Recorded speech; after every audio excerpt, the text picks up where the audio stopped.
anong conviction sa kasong kriminal? Wala po ngayon. Wala po.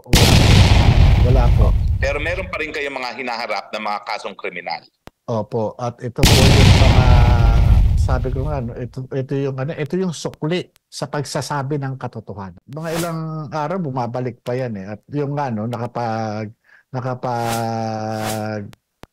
lumpa pa siya doon sa Legal and Prosecution Service. Nakapalumpa po siya doon sa isang komisyonado o isang abogado, no, na merong authority para mag-administer na oath. At yung nga po, no, meron pong pangalan ng netatak po yun. Ganoon naman po yung yung usual na ginagawa pagka may investigation kami. Hindi na kami nakapag-usap pa muli. Pero nagtry ako nung huli kong pagkakaalala dyan sa trabaho na yan, i-discuss ko paano makaharap ko ng personal itong si namayapa na pala, no, si Asik Gadapan, dahil sinasabi ni Senator Bato de la Rosa na kanyang mista sa Philippine Military Academy. Sinabi niya sa akin na wag mo nang yan at ayaw ng taas, sabi niya. At pa nga niya, allegedly, binanggit niya yung pangalan ni Executive Secretary Paquito Ochoa na ito yung nag-order sa kanya na wag ituloy yung operation na yan. At yun nga, sabi nga niya, wala tayong mapapala dyan. At baka lang ang abutin natin dyan. Malayo mararating natin, mapapahamak tayo dyan. Yun yung niya. Bukod po sa inyo... Mr. Morales. Yes, attorney. Go ahead po. Mr. Morales, tanong ko lang, itong confidential informant, kasama pa siya doon sa suminghot, doon sa white powdery substance, o siya ba'y isang nanonood lamang, siya ba'y kasambahay? Anong tingin niyo? Bakit niya nakuha yung mga stolen shots na yon? Alam niyo po, doon sa pagkakakuha niya ng meron po siyang access kasi may personal information siya. Hindi mo pwedeng makuhanan ng litrato ng sikreto kung hindi ka kasama. Nandun po sa nandun po doon sa kanyang sinumpang salaysay dahil yung yung initial na pag-uusap namin, inassess ko talaga kung ano itong motivation nitong tao na ito. Kasi bilang ahente ng PIDEA dati at investigador, ang mga nakikita ko motivation, kundi pera, nakagalit, inggit, selos, negosyo, kaaway sa negosyo, kakumpetensya doon sa TARP o doon sa teritoryo, at iba pa. Hindi ko sasabihin kung ito ay lalaki o babae. Talagang manganganib ang buhay nitong tao na to. Kaya nga, sabi ko nga po, kung kung ma-declassified ng tuluyan, hayaan ko po yung mismong authorities ang mag-declassify. Kasi nga meron din akong kakaharapin talagang kung talagang ko to, kasi hindi po pa po siya naka-declassify yung nilalaman po nung epidemic. Pero at least bigyan niyo po kami ng indikasyon. Ito ba ay kapwa alta sosyedad o isang kambahay doon sa lugar na yun, kasambahay?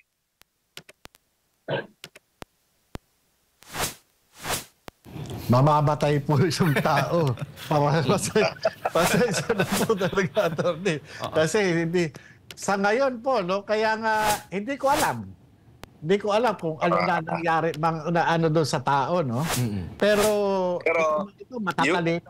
Kasi hanggang ngayon po, magmula po nang lumabas itong issue na ito na ipinulgar ni Maharlika, hindi malayo, talagang nagkakaroon sila ng talagang pag-check. O sila mismo nagkakaanuhan na yan na sino sa atin yung nag-leak nito. Basta yun po ang sinasabi ko, na ang motivation ng nagbibigay ng trabaho ay maaring pera, selos,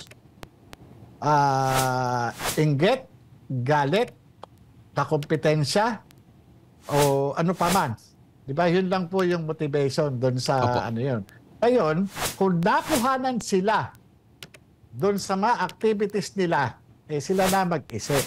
Kaya nga, sabi ko nga, swerte kung buhay pa ito o ano, no?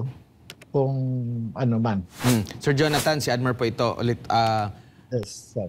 Doon sa pag-iimbestiga nito or planong pag-iimbestiga, no? Kasi hindi nga natuloy, kayo lang po ba ang nakakaalam nito or meron pang ibang taga PIDEA? Kasi it seems na yung PIDEA, marami silang inilahad doon ng mga witness na hindi nila alam. Wala po ba kayong katrabaho nito? Kasi malaking ano to, mga personalidad na ito. Kahit during that time, 2012, itong target po ng inyong investigasyon. At nasaan na po sila? Aktibo pa ba sila sa PIDEA?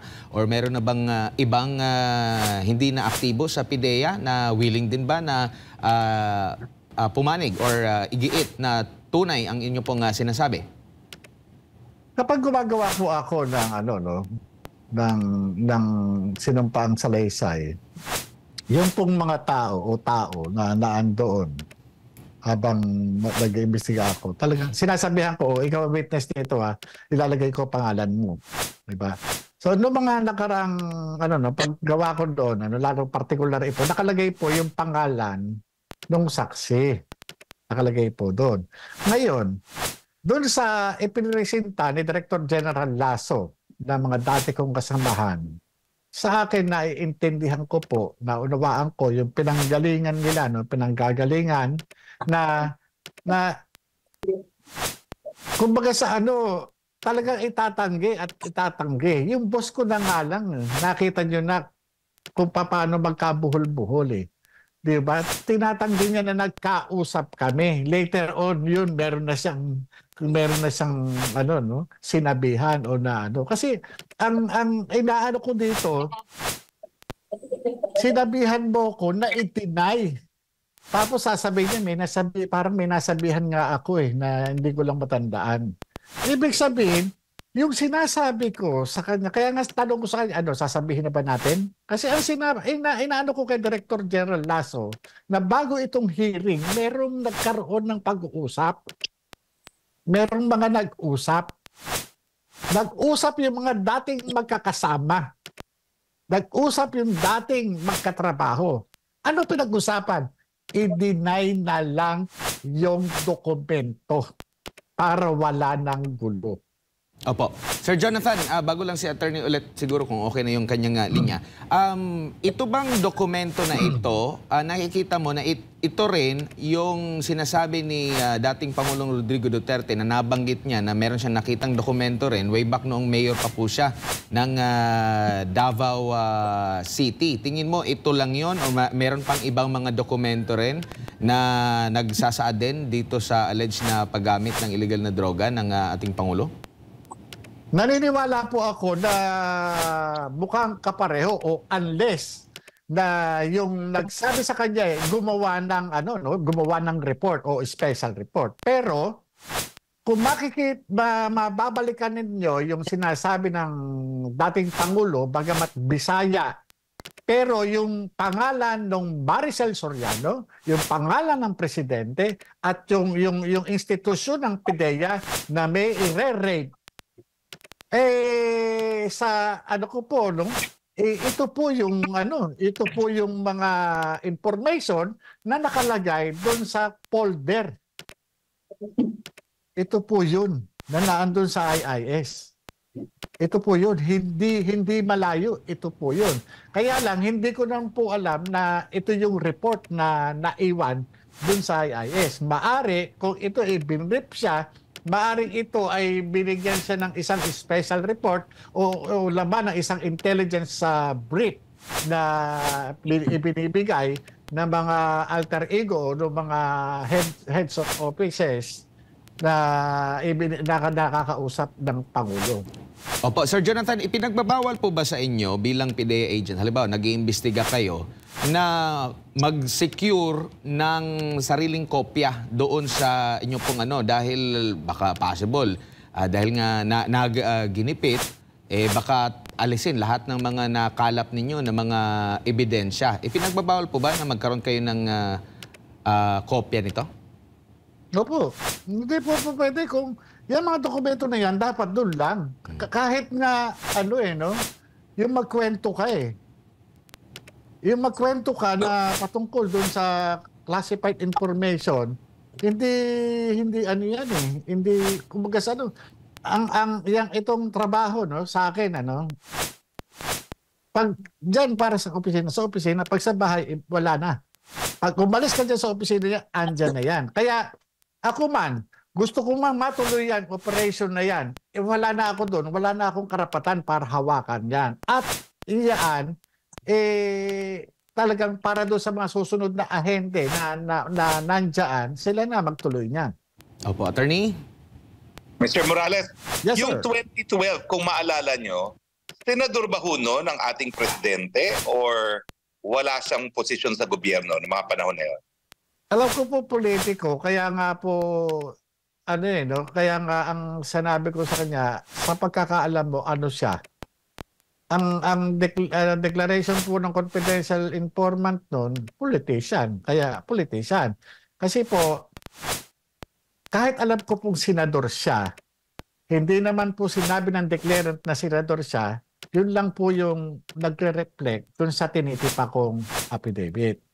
Kung ano lang po yung sinabi. Anong pagkakakilala mo sa kanya? Ano ba siya? Politician po. Yun. Maliban dito, ano pa ang pagkakakilala mo sa kanya? Yun po. Yung ating yung confidential informant, meron ba siyang sinabi na bakit magkasama noong mga panahon na yon si Maricel Soriano at si Presidente? Meron bang sinabi na parang, ano ba yan, magkaibigan lang sila o meron bang relasyon? Bakit doon sa bahay ni Maricel Soriano nang gagaling yung pagsinghot ng powdery substance?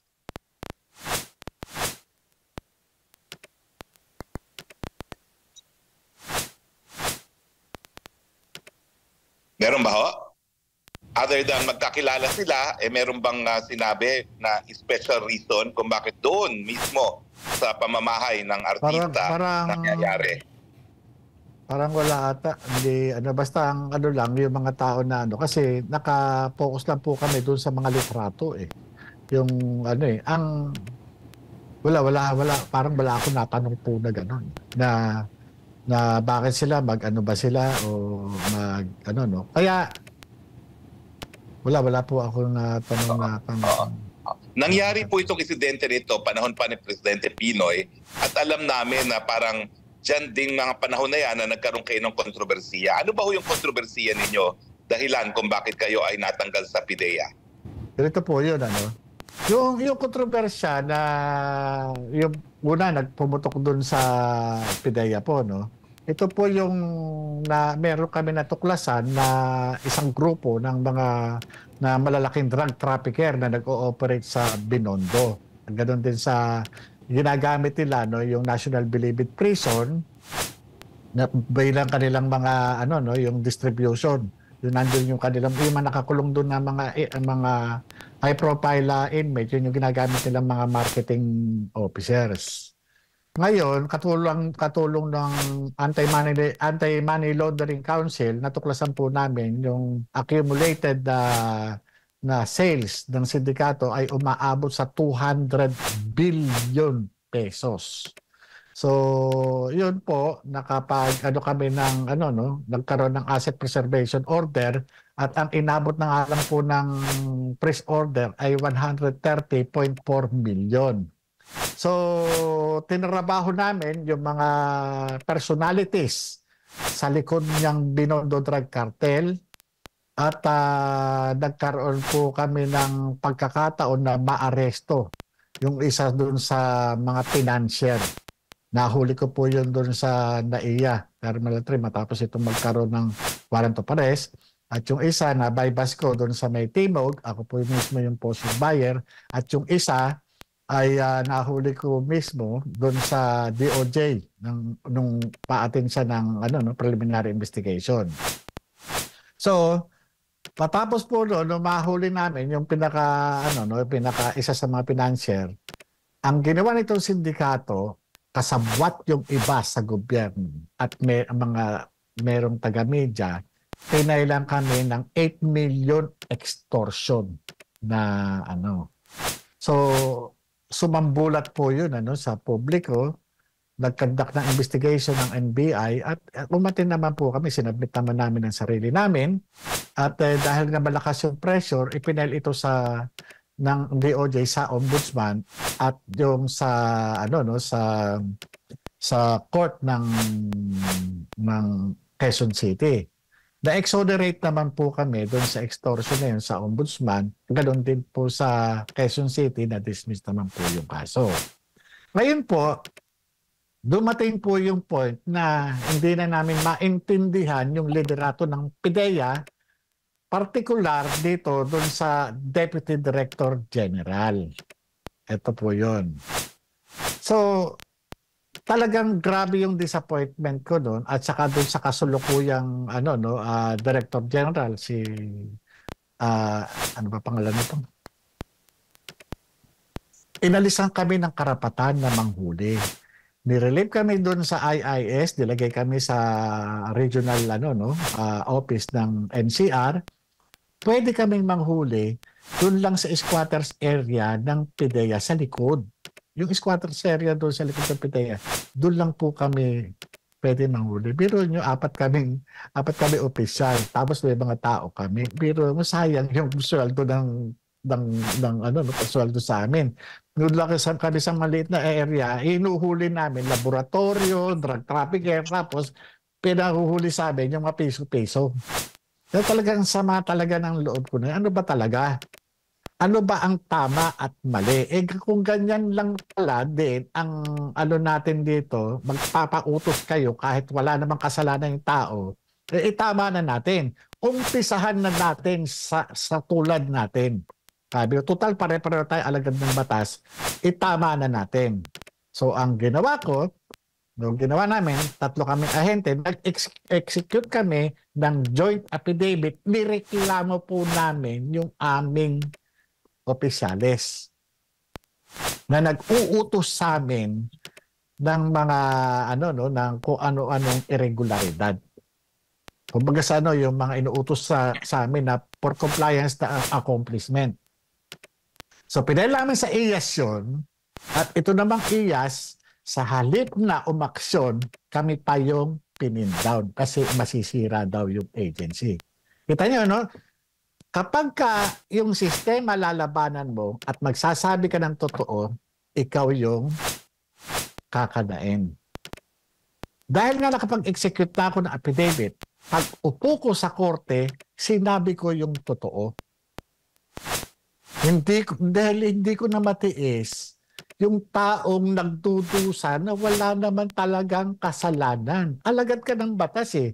Kung ikaw alagad ng batas, dapat ikaw yung nagtatanggol dun sa karapatan ng tao na yun. Diba nga, ako nangyari na sa akin. Nag-iisa akong pulis, meron nag-aamok, naghahabol ng panaksak sa isang palengke ng Pasig. Iniharang ko po yung sarili kong buhay. Mamamatay siya o mamamatay ako. Napatay ko siya. After less than or more or less 5 years, acquitted po ako. At ginawa ko po uli yun. So, para sa kaalaman po. Opo. Okay.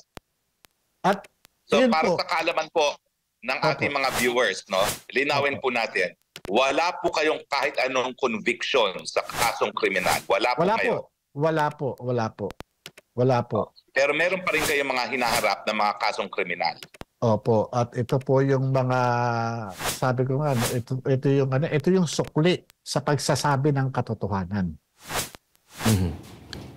Okay. So ngayon, bagamat may mga kaso po kayo na nakabinbin pa, wala pa pong conviction. So ibig sabihin, hindi po pwedeng sirain ang pagkatao ninyo dahil wala pa kayong criminal conviction. No? Opo. Tama ho yan, no? Opo, tama po. Sir Jojo, nagsimula po ba itong Mga partners. yung sinasabi niyo pong panggigipit after nitong plano niyo sanang investigasyon against kay ngayon ay Pangulong Bongbong Marcos? Alam niyo po, nung una, na hindi ko maunawaan kung saan nagmumula itong pagkakaroon ng pressure sa akin ng liderato ng PIDEA.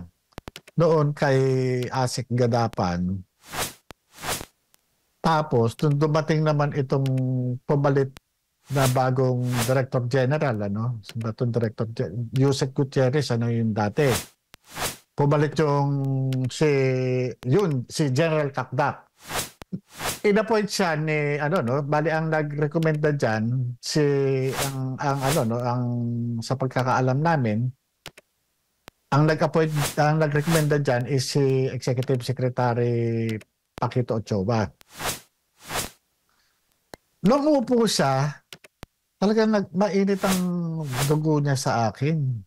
Talagang hindi ko alam kung sinulatan ko pa yan at nilatag ko pa yung mga pending na mga trabaho yung sa mga high value targets, pero binaliwala niya. Yun na, dinala kami sa nireassign kami sa NCR at pinagtrabaho kami. Specific ang tatrabahuhin nyo lang yung squatters area dyan sa likod. Tingnan nyo may mga existing kami, case operational plan, may mga existing kaming mga trabaho na ginastosan talaga ng gobyerno.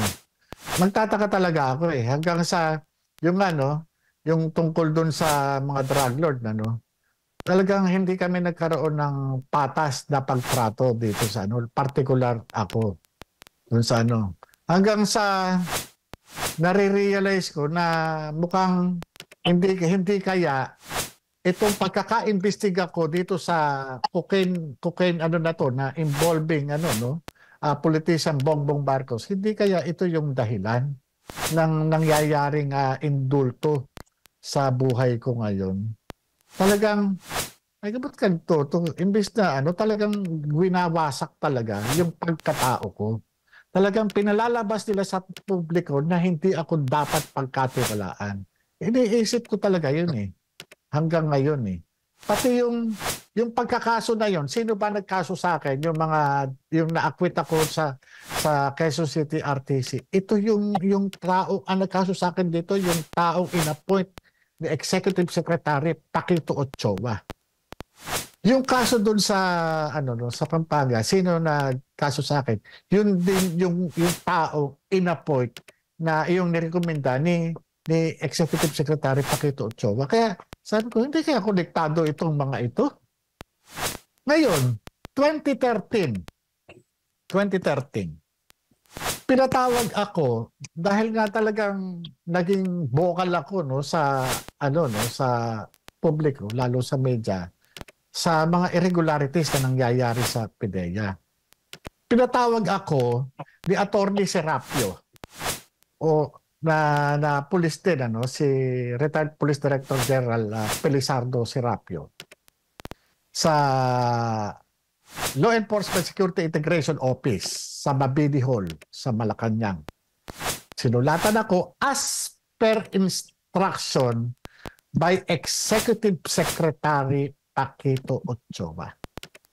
Ang sinabi nila, hindi raw formal investigation, pero parang pinadala sa akin yung mga nalalaman ko, yung mga ano ba yung sinasabi mo, ganito, ganyan, bla bla bla bla bla bla. Nakita ko, pinag-present pa ako. Pero wala naman. Papagalitan lang pala ako. Binaliit lang yung aking kakayahan, yung aming mga accomplishment. Binaliit lang. Sir Jonathan. Sir Jonathan, bago lang tayo magtapos, may ilang katanungan lamang. Yung po mga classified documents, ano pong assurance natin na hindi ito mawawala? At, o maaari ba itong mawala at maaring sunugin kung gugustuhin ng mga taong talagang ayaw ipakita itong mga ebidensyang ito? Alam niyo, sa nakikita ko indicator sa tahasan pagtanggi at pagsisinungaling nitong PIDEA Director General para lamang maipagtanggol yung kanyang yung nag-appoint sa kanya, talagang pinalalabas talaga niya na sinungaling ako. Harap-harapan talaga na pinaninindigan niya, sinungaling ako. Yun ang sinasabi niya. Kasi nga, ito lang yung paraan para maipagtanggol niya yung nag-appoint sa kanya. At Kaya iyan kaya yung sa pagsisinungaling na talaga na sinasabi niya hindi walang ganyan, hindi nag-exist. Kaya nga ang sabi ko kahapon sa hearing, ano yung hawak? Ano yung pinapakita? Ano yung sinasabi ni Pangulong Duterte? Kasi yung trabahong Maricel Soriano, Bongbong Marcos diyan sa paghitit ng ng suspected illegal drugs. Ako nag-imbestiga diyan eh. Kaya iyon, kumbaga sa kung mismong si Pangulong Duterte, inilaglag nitong mga taga-PIDEA. Saan ba naman kayo nakakita? Kaya ang itatanong ko dun sa May 7, sino ang mas credible? Itong nagpapanggap na tumatayong abogado sinasabi ng confidential informant na politician na si politician Bongbong Marcos na sinasabi ng confidential informant na humihitit ng dangerous drugs, sumisingot ng dangerous drugs, o si Pangulong Duterte? Si Director General Lasso o si Pangulong Duterte? Sino ang merong credibility sa dalawang ito? Sir Jojo, bilang panghuli na lang, after po nitong maisiwalat, kamusta po ang inyo pong pamumuhay sa kasalukuyan po? May mga banta po ba na kayong natatanggap after mangyari po ito, after ng inyo pong paglantad? May iba rin bang mga media entity na nag-i-interview sa inyo para lubos na makuha yung mga impormasyon pa? Sa media entity na iba, wala po eh. Wala pong wala pong siguro dahil na rin sa takot na mangyari sa kanila yun nangyari sa SMNI. Kasi naka-experience na ako na in-interview ako ng isang na isang kilalang radio station at sinabihan ako na wag na tayo magbabanggit ng tungkol kay BBM. Kasi minsan ako na-interview no March 17, tinanong ako nung isa doon sa dalawang host ng programang panggabi, sa inyong grupo, meron ba kayong meron ba kayong listahan na sabi ko na mga tao na personalidad na gumagamit ng na involved sa illegal drugs? Sabi ko meron. Sa mga politiko, sino ang pinakamataas na politiko ang meron na nasa listahan nyo? Sabi ko, presidente. Kaya nung mga sumunod na interview, after 2 weeks o 3 weeks tayo, bago interview, sinabihan ako, huwag na tayo magbabanggit kasi baka mawalan kami ng trabaho. Pamasara yung istasyon. Pero yung banta po, Sir Jonathan, meron po ba?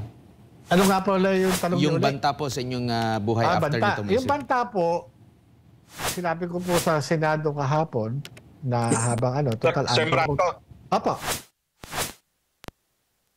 Hello po. Sige po, Sir Jonathan, go ahead po. Ayun, sinabi ko po nga po nung pinakahuling hearing, sabi ko walang ibang tao na mag-iinteresan. Kasi sinabihan po ako ni Senator Bato de la Rosa na mag-ingat ako, baka may mga ibang grupo na pag-interesan ako para palabasin daw na si Pangulong Bongbong Marcos ang may kasalanan. Sabi ko wala naman akong alam na ibang tao na po pwede mag-interest sa akin kundi mismo si Pangulong Bongbong Marcos dahil dito sa issue na ito. Dahil dito sa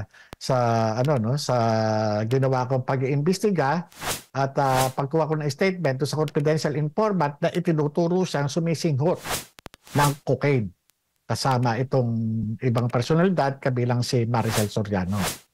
Kaya wala akong ibang tao na naiisip na maaari mag-interest laban sa akin kundi ang Pangulong Bongbong Marcos lang. Kaya nga sabi ko, ito trabaho lang po. Huwag po kayong magagalit sa akin. Kung meron man na dapat patunayan na kayo malinis, dapat patunayan nyo sa pamamagitan ng ng pagharap sa Senate investigation or pagsasubmit sa sarili nyo sa isang scientific method. Ito po yung mag-undergo siya ng hair follicle drug testing. Yun po. Patunayan nyo sa tao na malinis kayo. Hindi totoo yung sinasabi ng ahente na yan. Sinungaling yan. Ito, magpapadrug test ako sa harap ng sambayan ng Pilipino. Diba? Sana ganun eh. Attorney?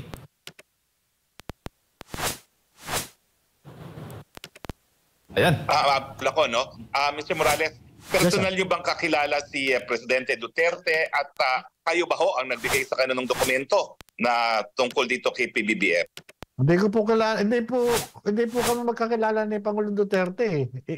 Wala. Kilala ko lang presidente siya pero hindi niya po kilala. At wala po akong sa kanya at wala rin ako ibibigay na dokumento sa kanya dahil yung mga dokumento na yun nasa PIDEA. So yung nagbigay sa kanya nasa PIDEA rin pero hindi po kayo yon. Opo, kasi unang-una, kung meron man siyang man siyang natanggap na report, siguro parte po ng kanyang kapangyarihan o tungkulin bilang presidente. Kasi ang mga government agency, trabaho po nila, tungkulin nila i-brief yung presidente. At nung mga panahon niya, war on drugs, hindi ako nagtataka kung itong mga lahat ng buong Pilipinas merong report na nabibrief yung presidente sa mga sitwasyon natin sa illegal drugs. Yung mga sumunod na PIDEA chief po sa panahon ni Presidente Duterte, tingin nyo ba alam nila itong mga dokumentong ito at yung pagmamanman na ginawa kay Presidente Marcos? Hindi ko po alam eh. Wala po ako idea.